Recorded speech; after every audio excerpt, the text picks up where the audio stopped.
Good afternoon. This is the program called Community Strength Education. And we are very happy that we have an opportunity to once again have a conversation with Trustee Karen Martinez of San Jose Evergreen Community College District for this trilingual program. And these trilingual programs will be able to reach the English-speaking community, the Vietnamese-speaking community, and the Spanish-speaking community. So we are happy to be able to come with you again.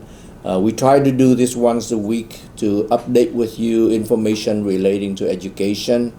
And if we have time today, we're also going to be asking the question of what factors are contributing to communities, especially immigrant communities, to thrive. What are the key factors?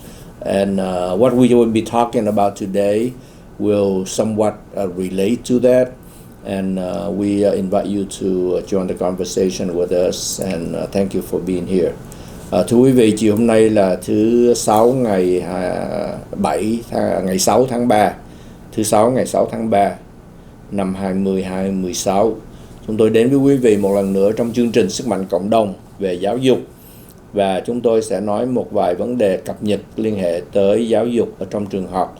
Những chương trình như thế nào mà có thể ảnh hưởng tới cộng đồng di dân. Như người Việt chúng ta là một cộng đồng di dân. Và đồng thời rằng là những yếu tố nào cần thiết để cho một cái cộng đồng di dân được thịnh vượng, được phát triển mạnh mẽ. Đó là dịp chúng ta sẽ có dịp nói chiều hôm nay.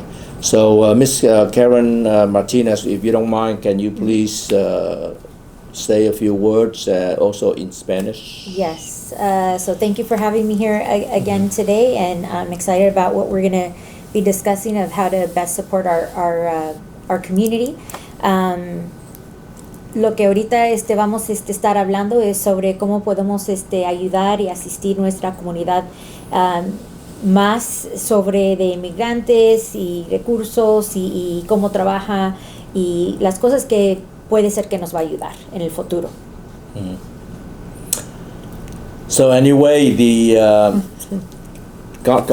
today you'd like to share with us a little bit about some of the work relating to your role as trustee of San Jose Evergreen Community College District, and in particular Evergreen Valley College as well as San Jose City College. Mr. Hom Cao is one of our partner on this show, and he's taking a little vacation break, which he really needs that, right? Yes. So yes. We won't hold him for that, but if you don't mind, share with us. So I was hoping that we can work to talk about some of the work as a trustee and how we work to help our community with policy and supporting our immigrant families. And I think this is a great way that for me anyways, I'll speak for myself. I want all of us, regardless of our immigration status, to utilize the resources and supports that we have in the community college to learn. Because nobody can take our knowledge away from us. Mm-hmm. And that's something that just cannot be given away. So we have a lot of resources and supports within the community college if anybody's wanting just to learn. And I think it's important. And soon we'll have a counselor that'll be present so that they can also walk us along and talk to us in this journey of how to support our community here in San Jose, the different steps of how those things take place. And then, my role and my role of my colleagues is for us to develop policy to support the good work that everybody does at the colleges. Mm-hmm. And that can mean a variety of different things: facilities, the actual academics, approving the classes, the resources, the supports, all of those things is what we work to do. And I hope everybody can come and visit our community college, Evergreen, and San Jose City. Beautiful campuses, wouldn't you agree? Very, very beautiful compared to like a couple decades ago. Yes. So we've come a long way. Thưa quý vị, thì bà gọi là dân cử được dân sự chúng bầu lên để là đại diện cho sinh viên học sinh và cộng đồng ở tại khu vực mà bà ở, để mà ngồi trên cái chiếc ghế gọi là trong ban hội đồng quản trị của trường khu học đại học San Jose Evergreen Community College District, là gồm có hai trường là Evergreen Valley College và San Jose City College. Và chức vụ của bà là gọi là trustee, là một nghị viên của hội đồng quản trị, hội đồng giáo dục cho cái học khu đại học đó. Đó là cái chức vụ của họ là coi như là có những chính sách, đưa ra những cái đường hướng mà họ muốn trường đó thi hành để phục vụ cho cộng đồng cũng như là cho những sinh viên ở tại đó. Thưa quý vị, thì trong cái sự chia sẻ của bà thì bà lúc nào cũng muốn là có những cái chương trình hỗ trợ cho sinh viên học sinh để cho họ thành công, đặc biệt trong những người di dân ở tại trường học, và đáp ứng những nhu cầu của họ có, như những trường học và những chương trình về vấn đề học ngôn ngữ tiếng Anh là ngôn ngữ thứ nhì, hay là những cái dịch vụ khác để mà họ có thể đáp ứng được cái nhu cầu trong cái đường học tương lai của họ. Rất là quan trọng có những cái chương trình hỗ trợ đó, và bà muốn chia sẻ với chúng ta chiều hôm nay. Yeah, so you want to say that in Spanish? Sure. So ahorita lo que estamos hablando es sobre que no importa si somos emigrantes, nuestro estatus de emigración, es que uno nunca nos puede quitar lo que aprendemos. Y eso es nada que alguien lo puede quitar, y es algo que nosotros podemos seguir haciendo, y podemos a venir a los community colleges, como estamos hablando ahorita del San Jose City de Evergreen, para recibir diferentes formas de dedicación para que uno lo puede usar y no nomás aprender, pero ser algo más en nuestra comunidad y no ser lo que uno en veces piensa de nosotros como inmigrantes. Thank you. So, in particular, what do you think are important in the services that also benefit the students? So I think in the last conversation that we had is with regards to ESL classes, learning English. I think that is critically important because we can use that as a benefit to actually make money and income. And so if we're able to learn English, there's translating, the certificate for translation. It's so critically important. You know, we need it for medical, for a variety of different things, our courts. And we know that if we don't properly translate something, it's detrimental. It can be detrimental for someone's health. It can be detrimental for someone's future.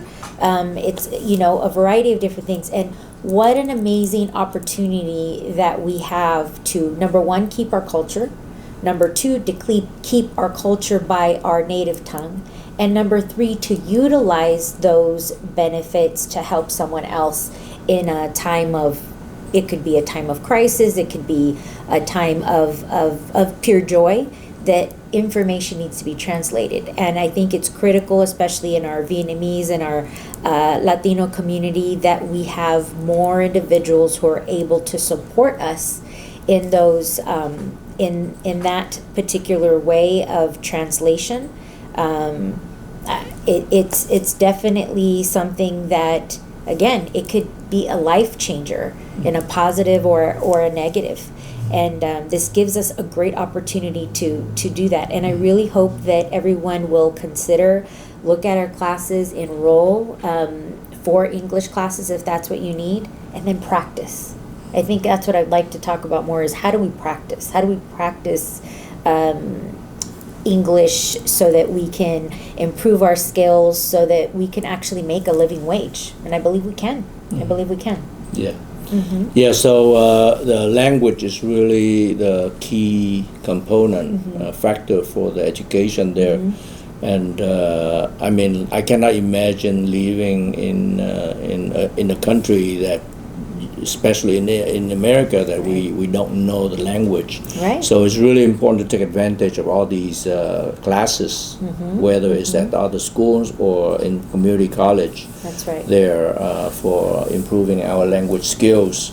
Yes. So speaking about language skills, that is one of the very important step for a successful life for immigrants Yes.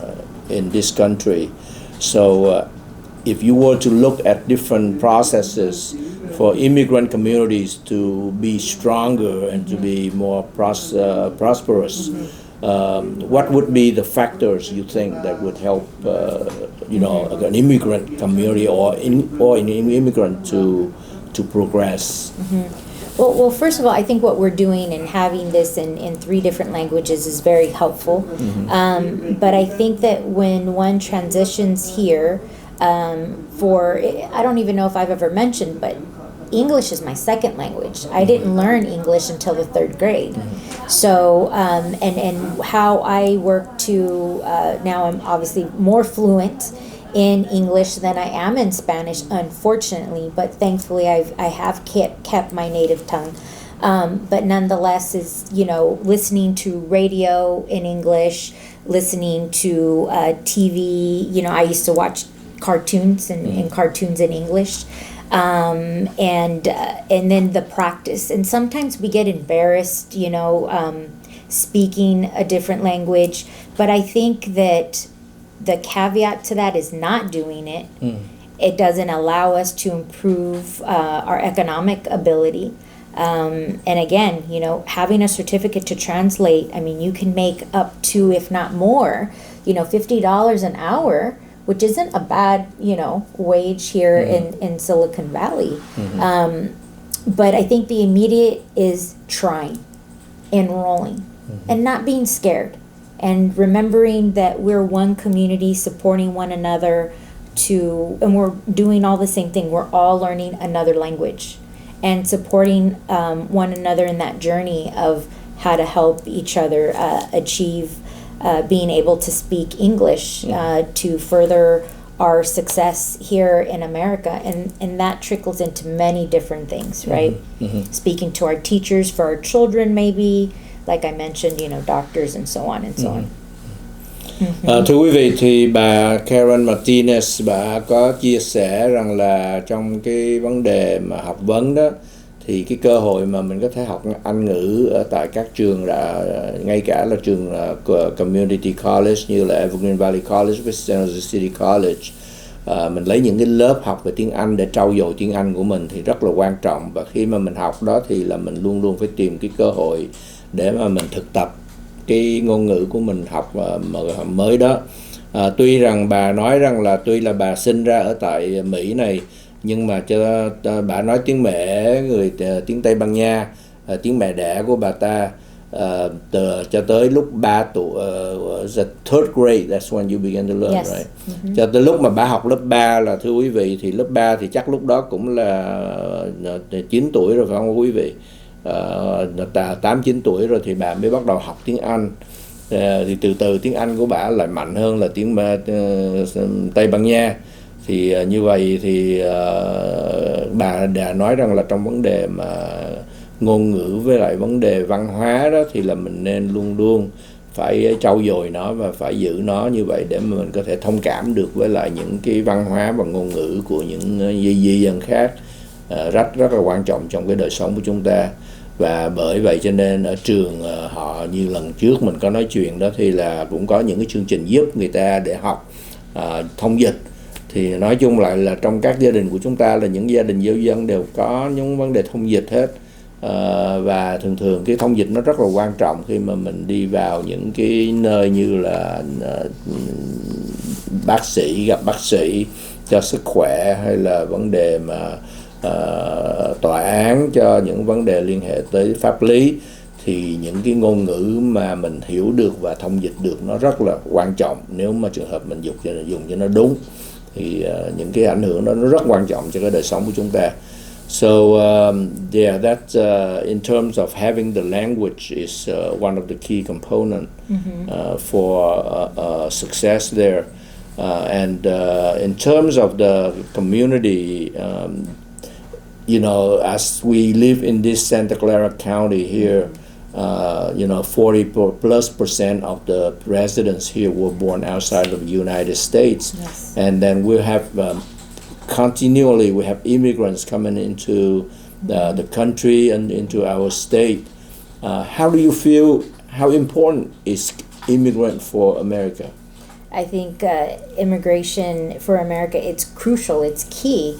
I think we all play a huge role of, improving our lifestyle, our community. I always refer to us as immigrants as a pot of soup, and we all have our own ingredients, and we make the soup taste so much better. And I just think that that's the beauty of incorporating our different ethnic groups and different forms of where we come from, and learning from each other. Learning from each other is, I think we have more in common than we might assume. Yeah. Yeah, no, definitely. But there's also lots of fear that's going on still today in our community around immigration, even in our community colleges. And I just, want to emphasize to our community is that there's no safe place there. Everything, nothing is 100% other than if we're born, we're going to die and pay taxes. That is 100%. But, we work extremely hard, and we have put policy forth to help our staff and our students feel safe. And there's some numbers and resources that at some point in this conversation I'd like to be able to provide to our community, to where if they have questions, they're getting accurate information and not just having fear. So we can't live by fear. Yeah, so thưa quý vị thì bà đang nói rằng là trong cái thành phố của chúng ta đây thì cũng có nhiều di dân. Như Sam có nói rằng là trên 40% của dân cư ở tại Santa Clara County này đó là họ được sinh ra ở một cái nước ngoài nước Mỹ. Cho nên là cái số di dân đến hàng ngày ở tại đây thì cái tầm quan trọng như thế nào khi mà mình có di dân ở tại Hoa Kỳ này, thì bà nói rằng là cái vấn đề mà có di dân ở tại Hoa Kỳ này rất là quan trọng. Thì chúng ta cũng biết rằng là di dân xưa nay là nước Mỹ là nước của di dân, cho nên rằng là nói chung lại là di dân là cái nguồn mạch máu cho cái nền kinh tế cũng như cuộc sống ở tại Hoa Kỳ này từ xưa tới nay. Cho nên có những cái trường hợp mà đang xảy ra nó cũng tạo ra nhiều cái lo lắng, nhiều lo sợ cho giới di dân. Thì để cho chúng ta nghe có thử là bà giải thích như thế nào, là những cái mối lo sợ là như thế nào. So go ahead and if you can share that in Spanish, but also at the point where why do you think there are fears in the immigrant community today? Sobre ahorita es que no se tienen que preocupar sobre si están en uno de nuestros colegios, porque la responsabilidad de por un ejemplo yo misma y también con los quien también están aparte de la mesa directiva conmigo, que tenemos que hemos hecho policías que nos han ayudado de más seguridad. Y eso es importante, que todos se sienten cómodos y seguros, y nosotros sí hemos hecho eso para tratar que uno se siente lo más cómodo posible, para que vengan y pueden prender y no se tienen que preocupar sobre otras cosas. So with regards to then what was it, the fear. Well, I think there's a lot of fear, and then there's fear that I think we might project ourselves. So let me give you an example of that. When the Super Bowl was here in our county, there was put a lot of fear that ICE was going to be here. We knew that wasn't going to be the case.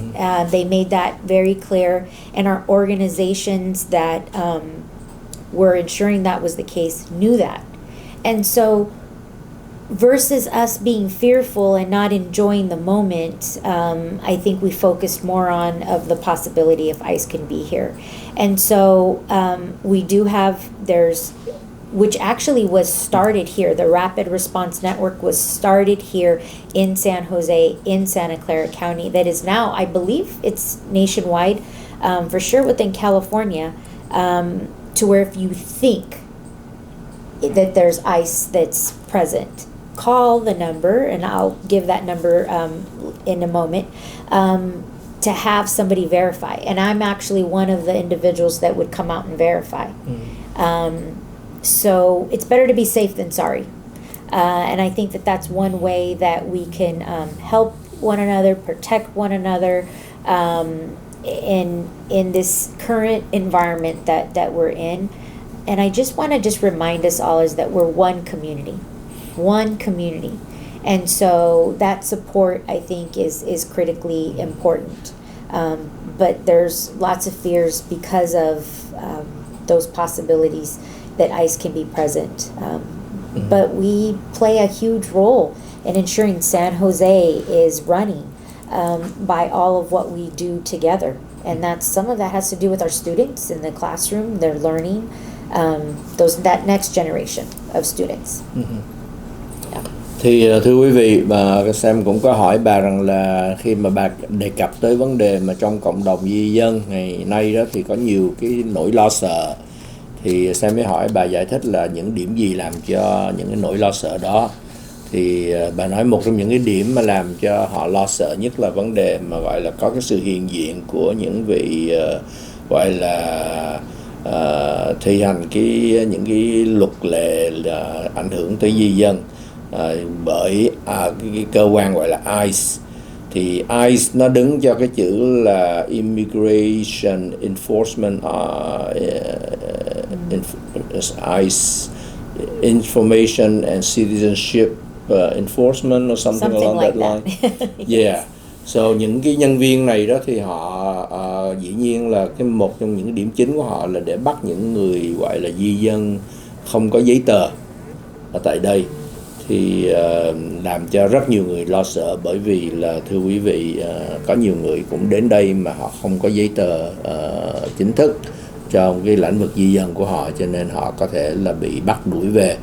Nhưng mà ngoài ra đó thì là besides the fear of ICE, also there are people that I know that when they were under 18 years old, they committed crime. True. And sometimes they, the ones that told me about the situation say that before 18, he was with a group that did some robbery. He was not involved in it. He was just sit in the car, and he was not the driver. But he got, the group got arrested, and he was found guilty for something he did not do. And as a young boy, he didn't know what the legal system is about. And so they put him in jail for 10 years. Oh, wow. So he already, he was 18 years old, below, a little less than 18 years old. He was in jail for 10 years, 28 years of age when he got out. And now he is a very productive tax-paying citizen. Right. He got a regular job, and he's able to pay tax and live a very decent life. But then he's still in fear of being deported. Right. Because he did not have the proper paperwork at that time yet. So he wasn't able to get a green card or the citizenship. So that's the kind of things that make the community fear. It does. And especially young people that are under 18, sometimes they're not old enough to know all the legal implications That's of right. who they hang out with and what they do. Exactly. And then their life is really changed forever. Like that. And so now that they can be arrested and deported anytime, Right. leaving their wife and leaving their children behind, and the house behind, nobody gonna take care of them or pay on the mortgage. All that, I think that's really a scary place to be. It is very scary. But, I feel like there's fewer of those situations, and I think the majority, most all of us are, law-abiding citizens. Yeah, the majority. Yeah, Majority, I for would say sure. overwhelming, probably about like 80%, or I would like at to least say so. 80%. Yeah. Hardworking immigrants, just like any other Absolutely. immigrants that came from other countries That's right. many years ago. Exactly. They were decent people. They just want to have a better future. Right. And why do we have to put them in fear of being I know. deported, right? It's really awful, and I think that's what we need to be very careful in. Those of us who have the ability to vote, that we're really looking at all the issues in a bigger picture, but also I think that just trying to make sure that we understand is that just because we're an immigrant doesn't mean that our voice doesn't matter, doesn't mean that opportunities that we have here are closed.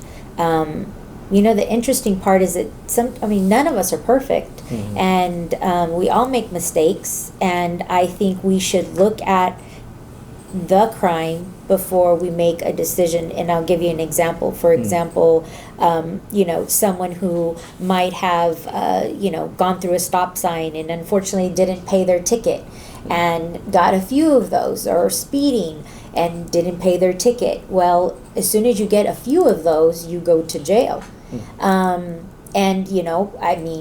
I don't think I would do that. I haven't done that. But, if I did, but because I'm a U.S. citizen, that mistake isn't going to be critical for the rest of my future.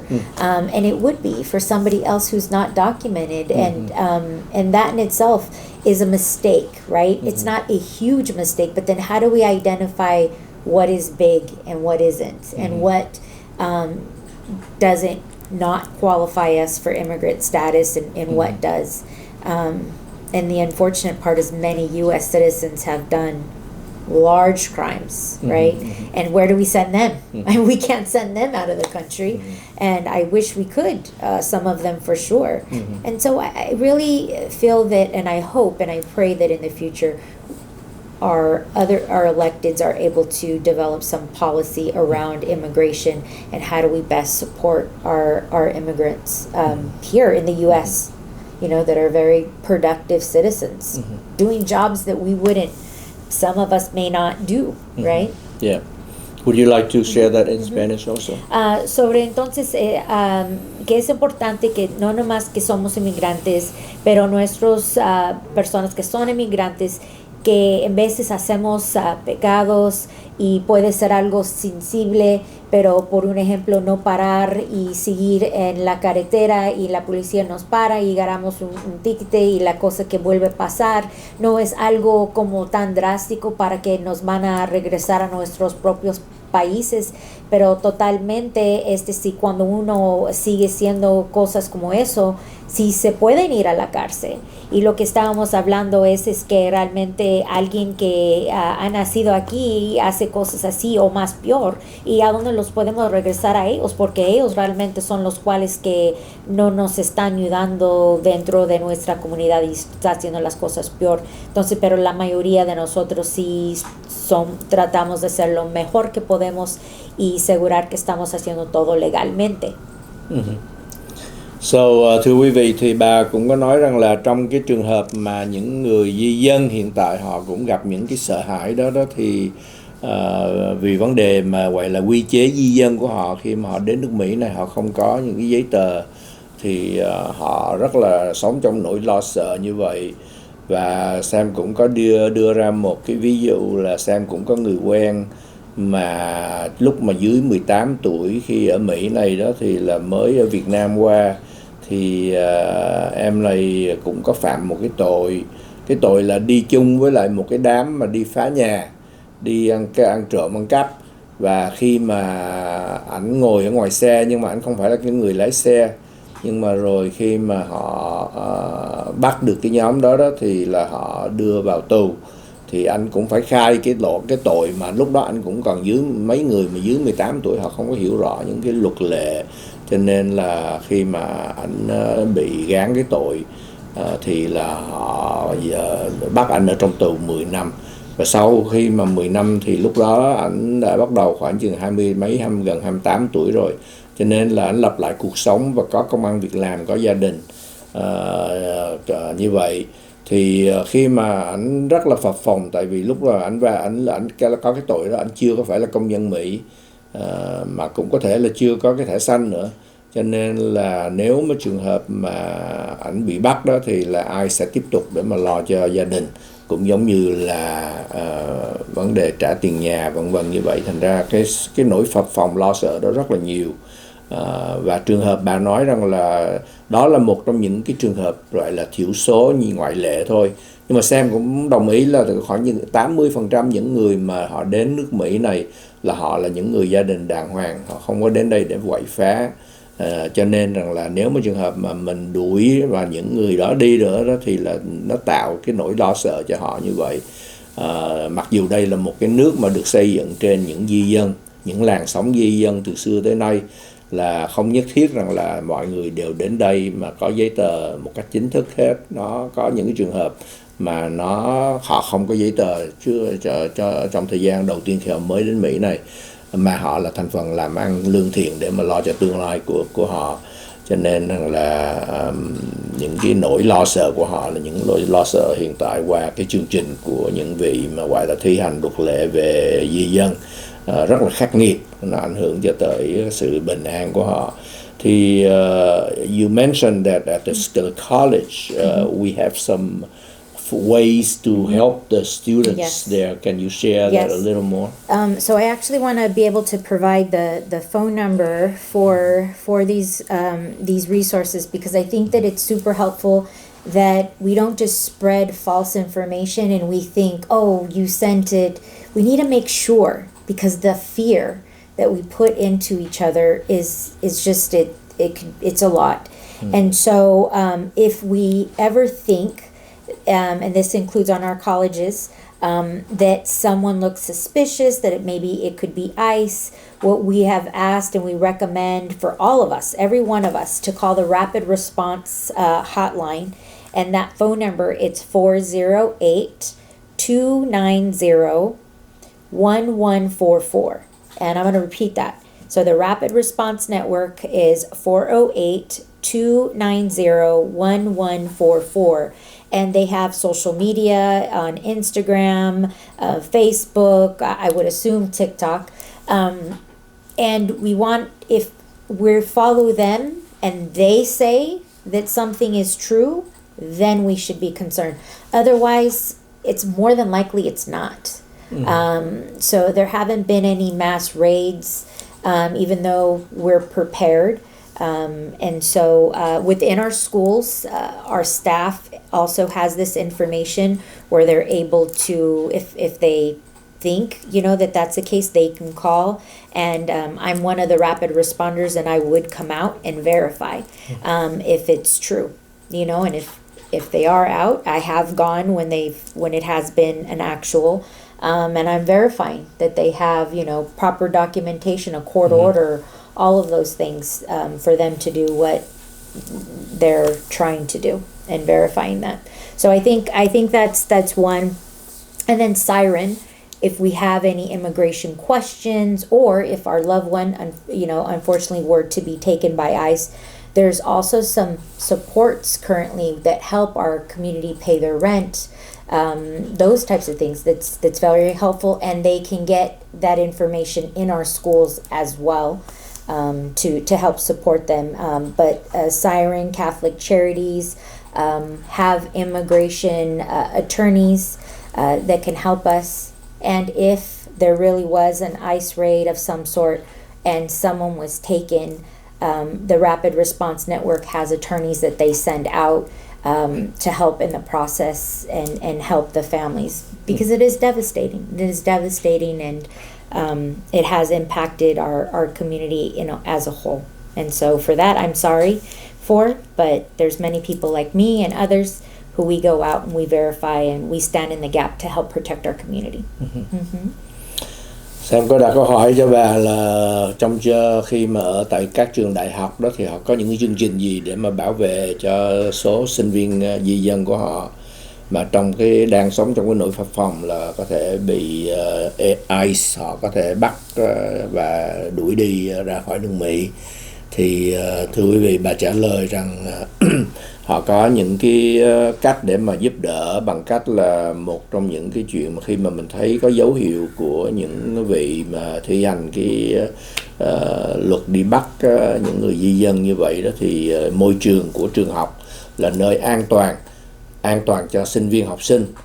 Cho nên rằng là trường có quyền, có cái trách nhiệm để bảo vệ cho cái sự an toàn đó cho sinh viên học sinh, mặc dù là họ có giấy tờ hay không có giấy tờ.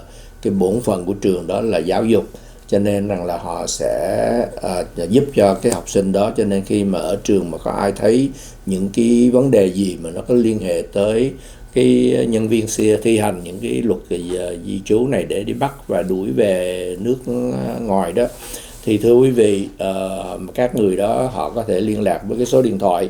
Và cái số điện thoại đây là nó gọi là cái chương trình Rapid Response Team.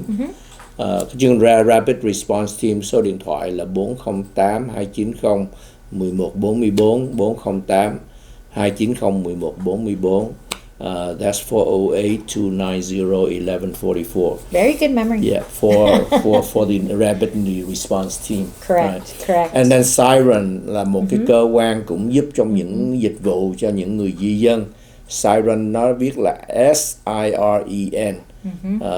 Siren nó đứng cho cái chữ là Service Immigrant Refugee Education Network. Yeah. And I was on the board there for several years when Patty Diaz was the executive director. That was like a long time ago.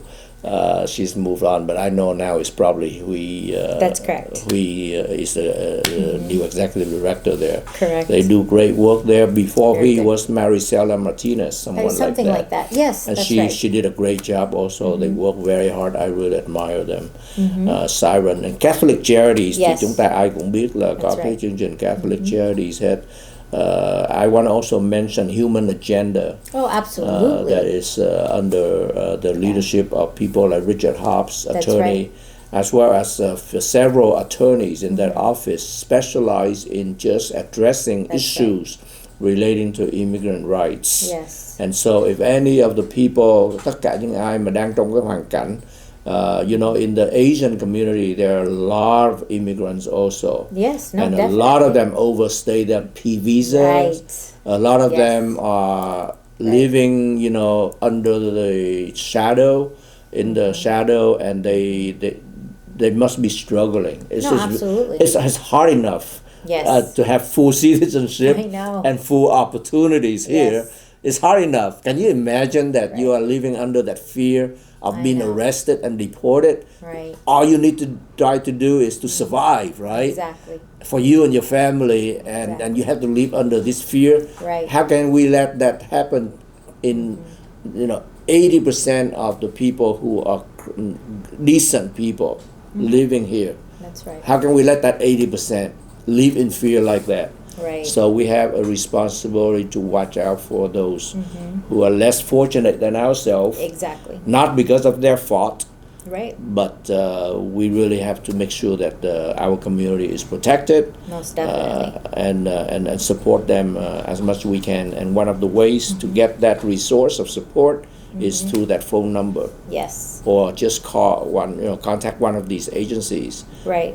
I mentioned Catholic Charities. Did Yes. I miss any other agency that you mentioned? We also have the Asian Alliance, Asian Law Alliance, I yes. think that's another one. Yes. And so just in wrapping up, is that so Catholic Charities, the service phone number for them. And so I really encourage everybody to write this down, take note of this, and keep it, because you just don't know if you might need it, your family member, a friend, a neighbor.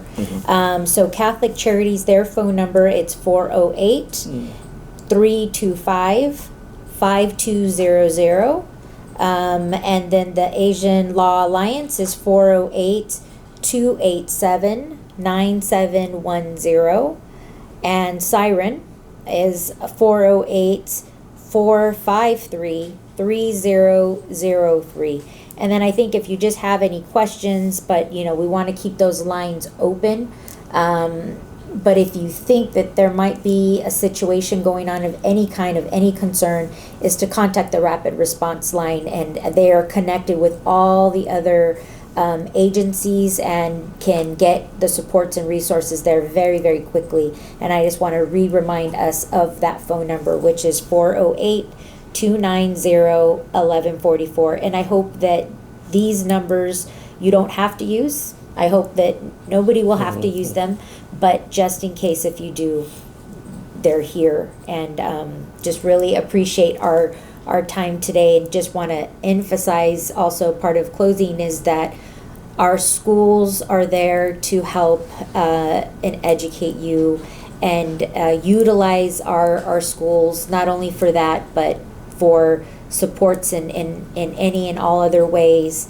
And come and visit San Jose City, and come and visit Evergreen, and see all of the education pathways that we have to offer, and take advantage of your own native tongue to make money, speaking your own language.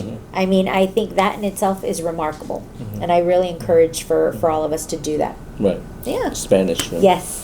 Para cerrar, nomás estábamos hablando sobre los números, y se los voy a dar, que si por una razón u otra ven o necesitan asistencia de inmigración, pueden llamar a Catholic Charities. El número de teléfono es área 408-325-5200.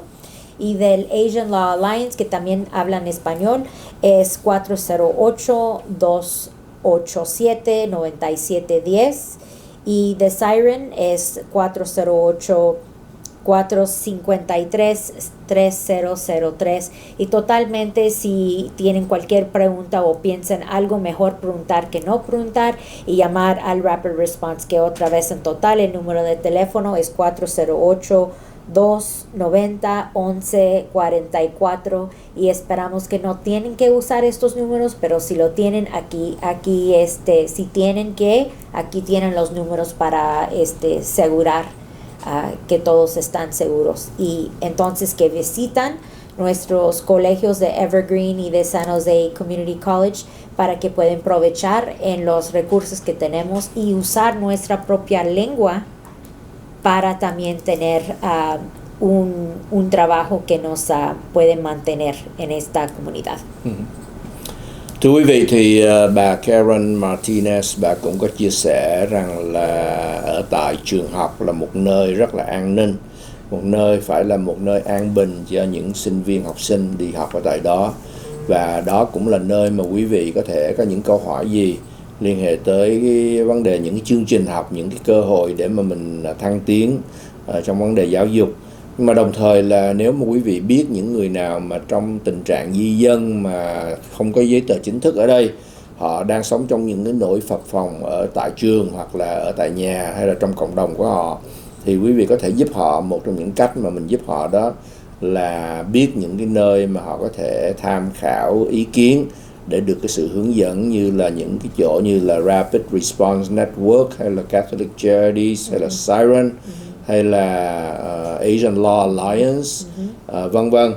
Thì quý vị có thể vào cái website, you can always Google website for these names, you know, and they would give you the phone numbers and the information there. Nhưng mà một trong nhiều cái số điện thoại mà bà đọc đó thì là at least one number you can always remember is the Rapid Response Team, which is 408-290-1144. Correct. Follow them on social media. Follow them on social media, and then quý vị có thể có những cái nguồn phương tiện đó để quý vị giúp cho những người đang ở trong cái hoàn cảnh phập phồng lo sợ vấn đề di dân như thế này. Có những trường hợp mà gia đình họ đến đây, đa số phải nói là 80% những người đang di dân ở đây, mặc dù họ bất hợp pháp, nhưng mà họ là những gia đình rất đàng hoàng tử tế. Họ chỉ muốn kiếm cơm ăn áo mặc, cái môi trường sống và tương lai tốt đẹp hơn cho con cháu họ, như những di dân đã đến đây trước nay. Thì những người đó không cần phải sống trong những cái nỗi lo sợ như vậy. Mình phải giúp đỡ cho họ trong cái hoàn cảnh mà họ có thể gặp khó khăn này. Đó là điều chúng ta nên chú ý tới, bởi vì vấn đề mà di dân này thì là vấn đề rất là nhân đạo mà chúng ta cũng cần chú ý để mà mình có thể góp tay góp sức với nhau để giúp đỡ cho nhau ở trong cộng đồng. Cảm ơn quý vị. Thank you very much, Trustee you. Thank Karen you. Martinez. Yes, thank you so much. Cảm ơn quý vị. Thank you Okay. very much. Come on. Yeah. Thank you. And so I think that